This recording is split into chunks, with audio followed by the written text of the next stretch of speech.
Welcome back, everyone, to another segment of the MCR. Mac and me, my name's TJ, and in this segment, we're going to talk about New Mexico and action that its governor has taken just a few days ago. And to cut to the quick of it, the New Mexico governor has, and to use her language, she has suspended Second Amendment rights in the city of Albuquerque for 30 days.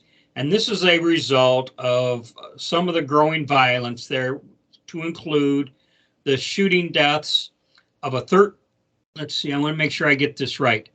13-year-old girl on July 28th, a 5-year-old girl on August 14th, and an 11-year-old boy on September 6th. I'm assuming there were others, but this senseless violence has to stop by her decision, and she's going to do basically, and she says this. Well, I'm going to touch on some of the things, the back and forth, but she basically said she's going to do whatever she's got to do to stop this, and. Well, the fact of the matter is she's not going to stop it, no matter what she does, because the people who do such things, the people who shoot children, they don't care about the law. And they surely don't care about her decrees and her holding her breath and stomping her foot or any of that other nonsense. So she's not going to stop it. But what she is doing is leaving a lot of people defenseless if they're stupid enough to listen to her. And what I'd like to clarify here is, when I said suspending the Second Amendment, she is not suspending the right to own a firearm. She's just suspending the right to, because I guess the state of New Mexico has an open carry law, okay, and they also have concealed carry permits, and it's the open carry and the concealed carry that she has seen fit to suspend, given again, leaving those people defenseless, not stopping one crime, It's typical Democrat nonsense, symbolism over substance. I'm not, and I don't want to go through the entire exchange, and there is video of it if for those who care to look it up, but. There was an exchange between a reporter and Governor Grisham, okay? Governor of, what did I say, New Mexico? New Mexico. Yes, New Mexico. And the reporter says, because they're talking about the legality of this and everything, and the reporter says, if someone's got a concealed carry permit in Albuquerque walking down a public street, they're not going to get arrested. And Grisham's her response to that statement was, I can make the point that maybe they should be. You talk about a red flag there. I can make the point that maybe they should be. No, she can't. I dispute that with her. A little bit further down in the exchange, the reporter says, you took an oath to the Constitution. Isn't it unconstitutional to say you cannot exercise your carry license? Grisham replies, with one exception, and that's if there is an emergency. And I've declared an emergency for a temporary amount of time. Where is this written? What's that? Where is this written that in case of an emergency? Well, if you're in Canada, maybe. Yeah. And she would continue, I can invoke additional powers. No constitutional right, in my view, and remember, this is Grisham speaking, no constitutional right, in my view, including my oath, is intended to be absolute. Well, they said that. I believe it is. They said this once. I say they. I'm going to say they. I'm referring to Democrats in general. Have already said that before, involving other topics and whatnot. Right. Toward the end of the exchange, the reporter says, Madam Governor, Do you really think that criminals are going to hear this message and not carry a gun in Albuquerque on the streets for 30 days? Her reply is no. So, going to my point about symbolism over substance, because you know what? I'm not going to go out there and be a victim because this bitch says so. well, What's 30 days? This problem's getting solved in 30 days? Really? I'd like to know the people involved in these shootings. I wonder how many illegal immigrants were involved in these shootings, being given the fact that it's in Albuquerque, where they have major drug problems. I think at least one of them was a drive-by, by the way they made it sound. Yeah. So now that she's put her motherly foot down, they're going to not do drive-bys, right? What do we have? Is this woman a child? Well, this saga, and I'm going to call it a saga here. This saga doesn't quite end because there's already one New Mexico sheriff telling the governor he ain't enforcing it. From Bernalillo, Bernalillo, County Sheriff's Office put out a statement, I guess. Today, Governor Michelle Lujan Grisham issued an emergency order temporarily suspending open and concealed carry laws in Albuquerque and throughout Bernalillo County for the next 30 days. This move has been positioned as a response to the alarming and tragic rise in gun violence, particularly the heart-wrenching death of an 11-year-old boy this past week.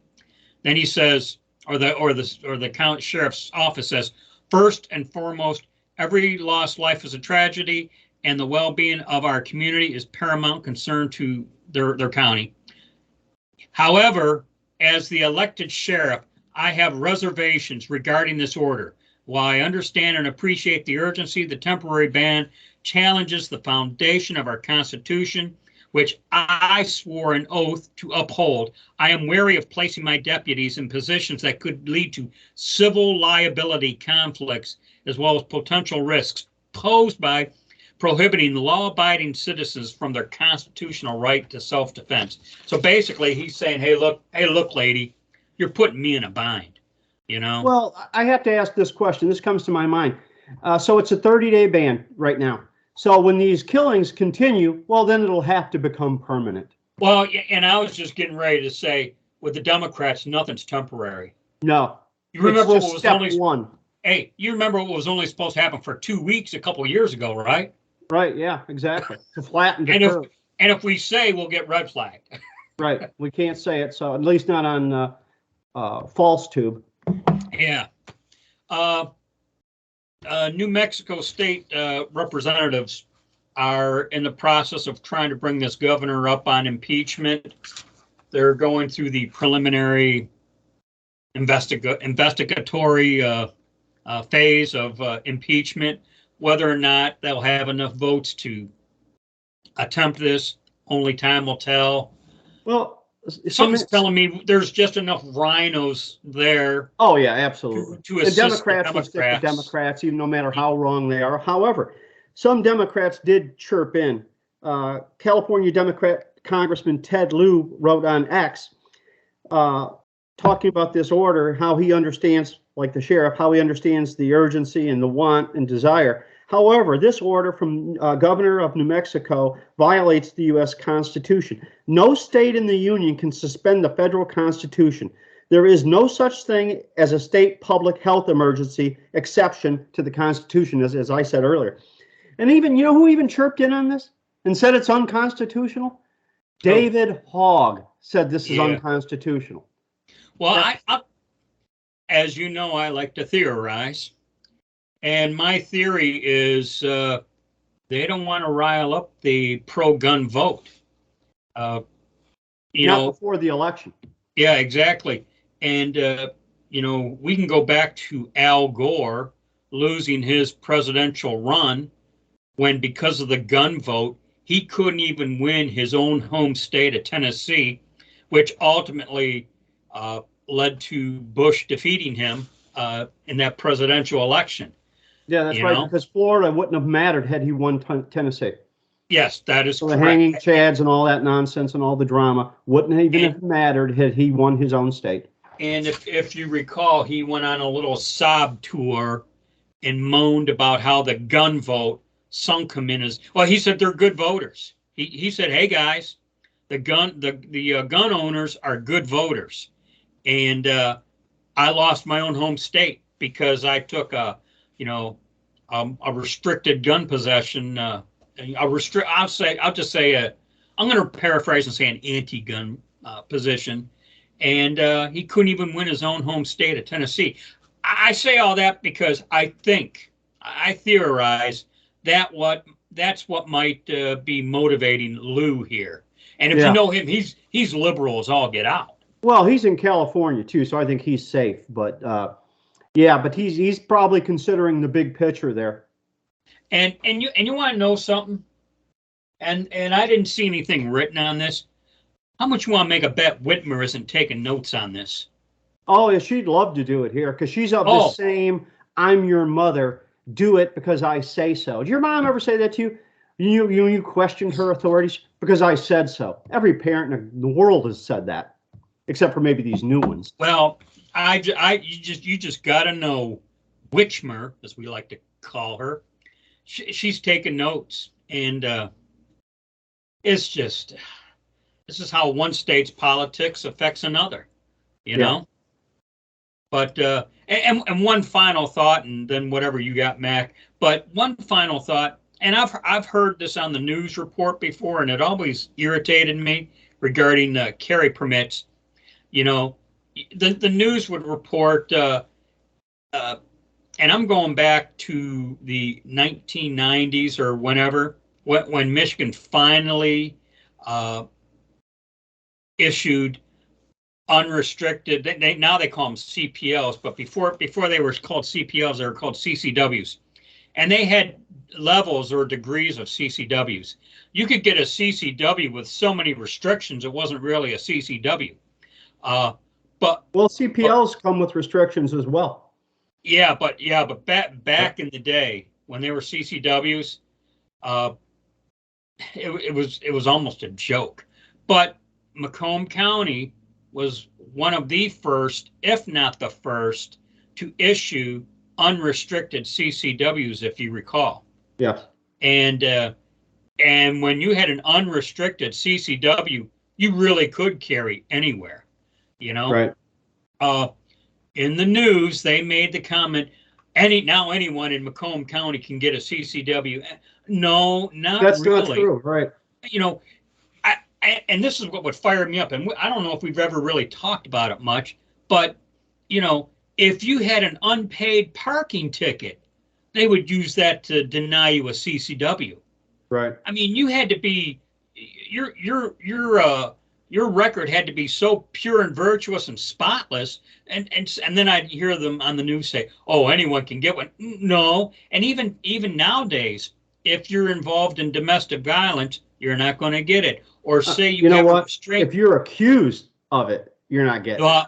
And that's what I was leading to that. I mean, you know, I'm sure there's legitimate scenarios out there, and then there's other scenarios where it's a she said thing, and now he's got a restraining order against him, and he can't get a CCW now until this all gets cleared up, you know, that kind of stuff. So it's to say anyone can just get one.